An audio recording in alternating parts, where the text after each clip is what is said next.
À travers les portes du temps et de l'espace, nous faisons un détour par le pays messin pour nous poser sur le mont Saint-Germain.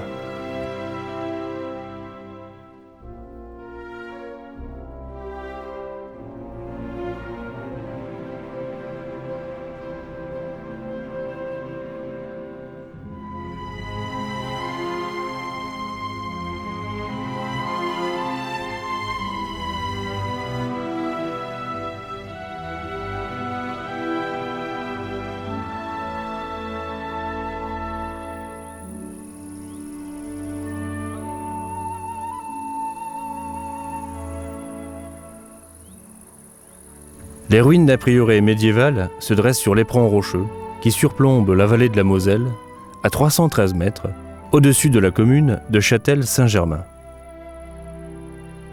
Claude Lefebvre, responsable des fouilles archéologiques sur le site, nous parle de ses recherches. Alors donc au 19e, il y a eu des gens qui ont ramassé des choses. Par exemple, on sait qu'il y avait 300 boulets de pierre qui ont été inventoriés sur le château. La plupart ont disparu à cette époque-là. En ce qui concerne les fouilles comme on l'entend maintenant, elles ont commencé en 1967.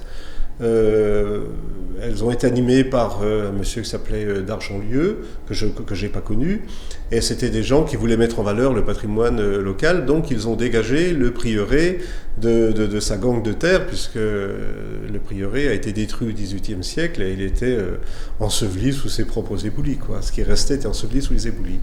Et donc cette équipe-là qui faisait pas de l'archéologie, qui faisait simplement du dégagement de monuments, a été remplacée, en sautant les détails bien sûr, par une équipe plus scientifique à la fin des années 70, et j'ai pris la direction du chantier au début des années 80, jusqu'à la fin de ce chantier qui s'est terminé en 1991. 4 civilisations ont laissé leurs traces dans le sol de ce haut lieu. Les peuples du Néolithique ont occupé la colline plusieurs millénaires avant les Gaulois, qui ont fortifié le sommet. Après le passage des Romains, les Mérovingiens en ont fait une nécropole. Et au Moyen-Âge féodal, des moines ont érigé le prieuré. Ensuite, on a une occupation gallo-romaine qui est attestée à travers un certain nombre d'objets, des céramiques, des pièces de monnaie, quelques objets métalliques, une fibule, etc. Mais on ne sait pas quel était le type de cette occupation. On sait qu'il y a eu une présence gallo-romaine, à la fin d'ailleurs de l'Antiquité, au 4e, 5e siècle, mais on ne sait pas si c'était un fortin, si c'était un temple, si c'était une occupation rurale. Après cette période gallo-romaine, arrive l'époque que nous avons vraiment étudiée, c'est-à-dire un cimetière qui débute à la fin du VIe siècle, donc un cimetière mérovingien qui va perdurer jusqu'à la fin du VIIe, et ce sont évidemment les objets trouvés dans les tombes qui nous font dire qu'il s'agit d'un cimetière mérovingien. Et là, on a une problématique tout à fait intéressante, parce qu'il est très rare de trouver un cimetière mérovingien sur un rocher, parce qu'on est sur un éperon calcaire qui domine la vallée, et donc c'est très rare. D'habitude, les nécropoles sont à côté des villages. Donc, ou bien le village était sur le plateau, ou alors, si le village était dans la vallée, qu'est-ce qui a pu attirer la nécropole mérovingienne sur ce rocher? C'est la problématique intéressante. Et on pense, la réponse que nous donnons, mais sans avoir de preuves, c'est qu'il devait y avoir un sanctuaire chrétien, au début de la christianisation des campagnes, qui a pu attirer le cimetière, un petit sanctuaire à l'extrémité du promontoire. Et d'ailleurs, nous avons trouvé dans les tombes d'époque mérovingienne un certain nombre d'indices qui nous font dire que c'était une population en cours de christianisation. Ensuite, cette nécropole s'est développée au cours du Moyen-Âge avec d'autres populations. À l'époque où alors, il y a eu un prieuré qui a été construit au XIe siècle, et puis ensuite il y avait sans doute à la même époque une maison forte avec une famille de chevaliers, les textes nous en parlent. Au XIIIe siècle, on a l'évêque de Metz, Jean d'Apremont, qui construit un grand château dans la partie centrale du plateau.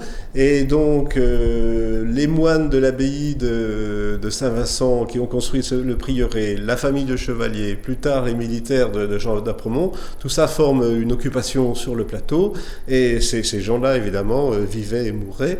Et donc autour de l'église du prieuré donc de l'abbaye de Saint-Vincent, s'est développé un cimetière qui a réoccupé les tombes mérovingiennes et qui a créé également de nouvelles tombes. C'est une nécropole tout à fait classique pour l'époque mérovingienne, parce que pour l'époque ultérieure, l'époque médiévale, les gens sont enterrés sans distinction particulière, dans des linceuls, donc on ne peut pas avoir de renseignements sur leur situation sociale. Pour l'époque mérovingienne, on a peu de tombes très riches, on n'a pas trouvé de tombe de chef, on a trouvé une seule tombe avec une grande épée. Alors donc le prieuré remonte à l'époque romane. On a des documents du XIe siècle, 10e, 11e siècle, qui nous font dire qu'il date de cette époque-là. Il a été ensuite donc habité par quelques moines qui venaient de l'abbaye de Saint-Vincent de Metz. Et puis, à l'époque gothique, ce prieuré a été remanié, on l'a agrandi, on a fait une entrée sur le côté, on a refait une voûte. On a des éléments d'architecture qui nous le montrent. Le prieuré a eu son apogée au XIIIe siècle, et comme tous les prieurés de Lorraine, il est rentré ensuite en décadence, et il a connu des vicissitudes que nous connaissons par les textes. À un moment, il y avait un ermite qui vivait à l'intérieur, et puis les villageois se plaignaient qu'il mettait son foin sur la pierre d'autel, etc.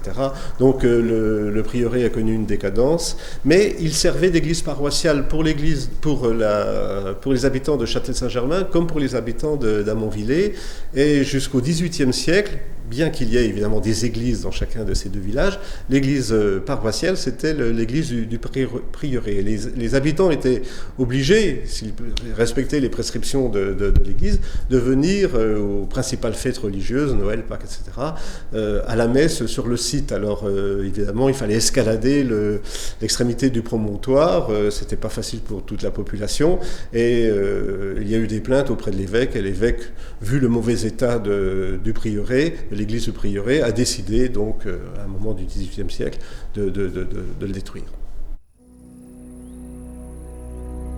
Pour visiter le site, il vous faudra prendre la nationale 43 jusqu'à Châtel-Saint-Germain, située à 10 km à l'ouest de Metz. Là, un sentier vous mènera au sommet.